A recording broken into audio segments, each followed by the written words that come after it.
Hi again, everyone, and welcome into Cincinnati Bengals Talk. I'm James Rapien, joined by Bengals center Ted Karras on behalf of the Cincy Hat, the cincyhat.com. You can see us. We're decked out in Cincy Hat gear. Make sure you get yours today at the cincyhat.com. And Ted, just wrapped up OTAs, the offseason for you guys. Summer is almost here. You can see the break with mandatory minicamp next week. What was this week like in OTAs? Well, thanks for having me on again, James. It's always a fun time to come on here. God, great week. It's amazing. With 3 days of work left, I can't believe where these last 10 weeks have gone. Really, I mean, it's been a pretty busy spring for me personally. But we're so far ahead of where we were last year, especially from an O-line perspective. We only added one where we added four last year, and just procedurally. Everyone knowing their assignment. Orlando is an easy install for a football coach, and he's got a great football mind. And I was watching the film last night, and I just thought, man, we look really serious. We look really organized, and I really like the week of practice that we had. Offensive line wise, it's been such a topic, and it's probably going to be a theme throughout the season. I look at you guys on paper, and I'm not just saying this because you're here. I think it's the best line Burrow's had. I think it's the best line on paper that the Bengals have had long before you came to town. I think going back to 2015 is probably the last time that you looked at the line and felt as good, at least I felt as good as this line here going into the season. And part of it, of course, Orlando, I could talk about Alex and the right tackle battle. Obviously, you bring stability at center. But part of it's Cordell Volson, a guy emerging out of the fourth round in North Dakota State. And I don't think many people knew him last year when he got drafted. He goes on to start every game last year at left guard. What stands out about him? Well, I think wait till you guys take a look at this guy this year. He's put on about 15 pounds of muscle. I mean, he looks like if you saw that picture from the Reds field day, he's like he's a tank, man. I mean, he's 6'6", 330. Does all the right things, has all the tools you'd want in an NFL guard. I mean, honestly, he could probably be a 5-position player. But left guard is just a perfect role for him. And, we expect a big jump out of him. The biggest improvement you have as a player really, as a general rule is from year 1 to year 2, because you get a full year under your belt and now you're a professional and you understand how the profession works. So he's going to be feeling comfortable, he's strong as an ox, and has really worked on his flexibility, his quickness. He's had a great spring, and I got two massive guards around me. Feels good at center. Yeah, I think with Cordell, and it's interesting because I think he could follow that same path that Alex Kappa kind of did, and Kappa didn't play as early as Cordell did when he was in Tampa, but that same path of developing into one of the better guards in the league and coming from a smaller school. One thing, and this is kind of player evaluation wise, but I kind of wanted to get your perspective because I'm sure there's a lot of things you may, not you in general, but players may roll their eyes at. The idea of a guy that comes in, and Cordell was 24 going into his age 24 season as a rookie. And there are a lot of guys. Good. Charlie Jones is another example. Just with COVID and different things like that, they're older coming into the league. And so some will just say, oh, well, Cordell is who he is. He's not going to necessarily develop. I kind of chuckle at that and laugh at it. But what would you say to people that say that because of his age alone, that he can't make that leap that you're talking about? Well, I think that's a ridiculous, statement. I mean, the NFL, no matter how old you are, when you come in, you have to grow up. So, you don't come in with any experience. And, obviously the COVID thing is very unique, but I think the only thing the age would, if it would bother anyone, would be Cordell himself, just because maybe it would cut off a couple years of earning potential on the back end. But I don't see that being a problem for him. I mean, he's going to be a 10-year starter at left guard for this organization. So, no, he's not who he is. He's already, if you take a snapshot of what he even looked like physically, between the next, 2 years, it's going to be drastically different. I didn't feel like I physically became, kind of my grown man body till I was 28. And, that's when I felt like I was this, finally got to my strongest point in the weight room. I've maintained it, but 28 was the strongest and fastest I've been physically in my career up to this point. So I don't believe in that. I think Cordell's got it's 10 more seasons ahead of him, and he's going to be a very, very, a stalwart player. Same with Charlie Jones. I mean, these guys, they're a little bit older. It was a unique college time, but I think it can serve it as an advantage, being a little bit more mature, and knowing your body a little bit better as you grow up in the NFL. You said age 28. Was that going into last year, or am I? That was going into COVID. Okay. Yeah, I'm 30 now, James. Here we go. You're 30. God, see, I'm older than you, Ted. Don't worry, I'm older than you. But I'm the second oldest guy on offense. I'm glad we signed Trevor because he's 31. I was the oldest. It's crazy to think how young the team is. That is weird. Do you feel old in the locker room? I do. I guess this has been one of the first years where I've really looked and been like, wow, yeah, I'm 9 years older than some of these guys, which is cool and sticking around the league. But no, I don't feel particularly old. I feel like I've got a lot of miles on the back end too, because I didn't become a full-time starter until year 4. So I got, some time off on my body there early on in my career, which, hopefully serves me well moving forward. Ted Karras joining us on behalf of the CincyHat.com. Make sure that you check them out, whether you're looking for T-shirts. It's the best, man. It is so comfortable. I don't know where you get them. I don't know if you're making them back there at the Karras Manor or what it is, but I'm serious. It's like my favorite shirt to wear. Oh, I'm not just saying that because you're here. The Heather White is my favorite too. What you got on right there. I mean, it's Imperial brand, so same brand as the hats. They actually have a T-shirt too, so they're an elite company. Very, very happy that we have a relationship with them. All of the proceeds from these hats, shirts, polos, all of the Cincy Hat gear go to Village of Merici, so it goes to a great cause. So we're going to come out with a lot of limited drops this year too. So just check the Twitter. We might just print 100 hats of something like this, or we did the blue and orange for FC. There's just going to be all sorts of stuff throughout the season, and we'll have some big stalwart products coming out. But it's just going to have some fun experiments, see what people like, and keep it fun, keep it fresh. Some Cincinnati Bengals talk edition. 100 limited edition. We can put that on the side. We'll put anything you want on the side, man. I mean, they are. It's a full steam ahead operation over there. It's pretty cool to see. It's because they do a lot of the golf hats. So like Pebble Beach, all the big golf pro shops are Imperial hats. So we wanted to be involved with that.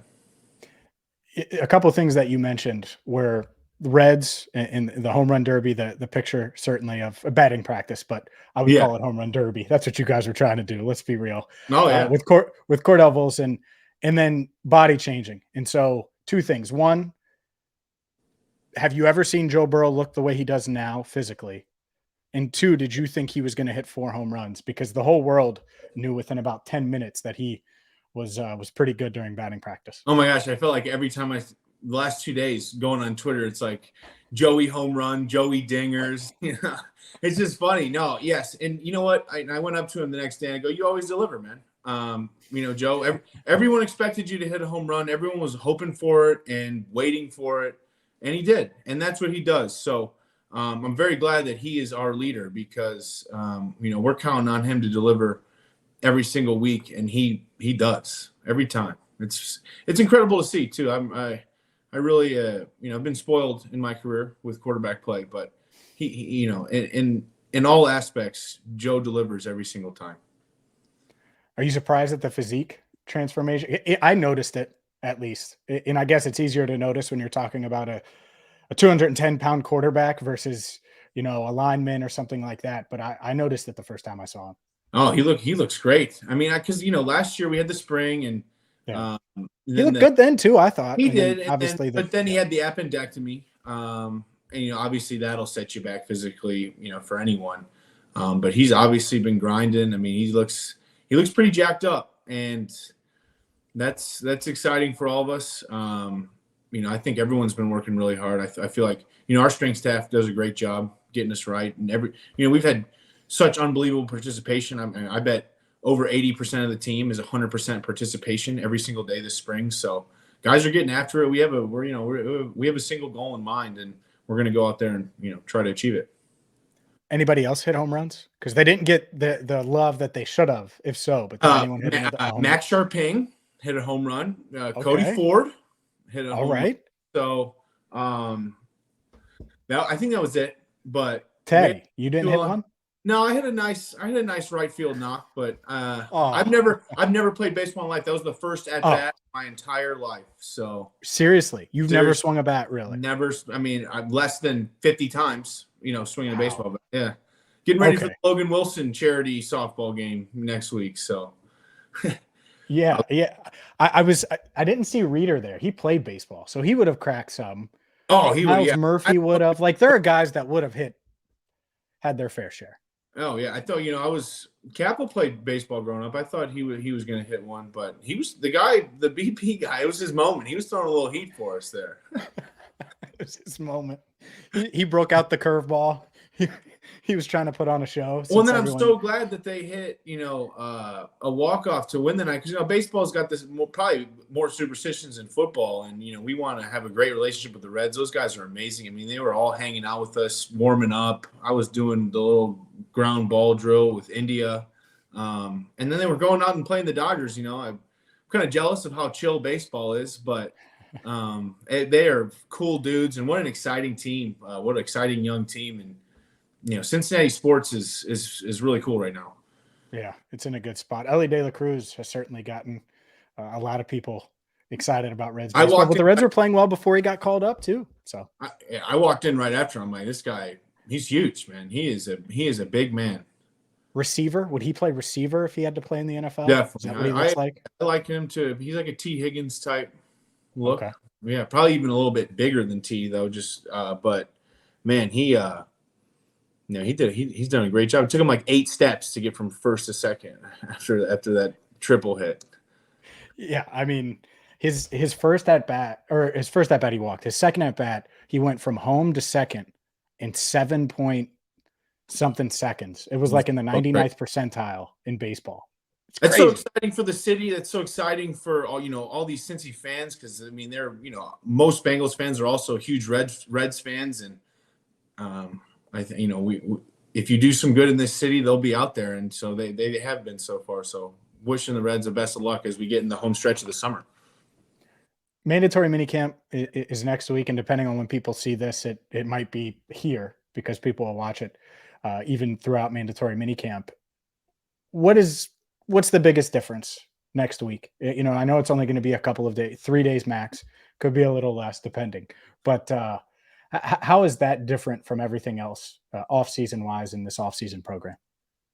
Well, if you're a little bit late, you'll be fined. That's probably the biggest. Yeah, that's probably the big difference. I think there's a little bit longer practices. I believe probably maybe a half hour more is allowed, but we're really not going to change much. The whole team will be together. Well, I think we have 89 or 90, so we'll have the full regiment. And really not much is going to change practice-wise. I think we have a great tempo thing going. But, yeah, the biggest difference was if you oversleep a little bit, you're going to get dinged. That to me is always makes mandatory minicamp a little scarier. Do you set 8 alarms? Are you a double alarm guy? Do you just have one triple alarm? 3 alarms, like a 7, 7:10, 7:15 alarm. Gotcha. Okay. Yeah. No, that's fair. I do that too. And then I've gotten better at it. Probably get out of bed, feet on the ground, like 7:22. What time do you have to be at the 8? 8:30 first meeting. So it takes me probably, it depends. It takes me anywhere from 22 to 35 minutes to get there from up here. Depending on traffic and all that fun stuff. The lights on the River Road. Their lights are red for no reason, right by those parking garages. You'll just sit there for a minute. No one's even on the road. It's red though. I'm a rule by the ballpark, like you're going past. Yeah. Yes, brutal. They're the worst lights. You should be able to run certain red lights. I think if no one's around, that's not running a red light. No, it's an unnecessary red, but is what it is. He's Ted Karras. Make sure that you go to the cincyhat.com. Like I said, there's a ton of awesome quality gear, whether you're looking for hats, T-shirts, polos, and it all goes to a wonderful cause. Ted, I appreciate the time as always. And keep pumping out the awesome gear. And I know people are looking forward to hearing more about mandatory minicamp, the off season, because people are pretty psyched. You mentioned the excitement around the Reds, the excitement around this team over the past couple of years is as high as it's probably ever been in franchise history during the past 56 years. So we really feel it too, time. and we're excited. And we'll be on Cincinnati Bengals Talk all season. After next week, probably middle of the summer, let's do a full spring review. Look forward to camp, and we'll be on a lot this season. So really excited about it. It's going to be a huge year. Thank you for having me on and giving us this platform. So we really appreciate it, and thank you to all the fans. And we'll be talking every so often here. Absolutely. Yeah, Ted, I appreciate it. Thanks for coming on. All right, man. Have a great weekend.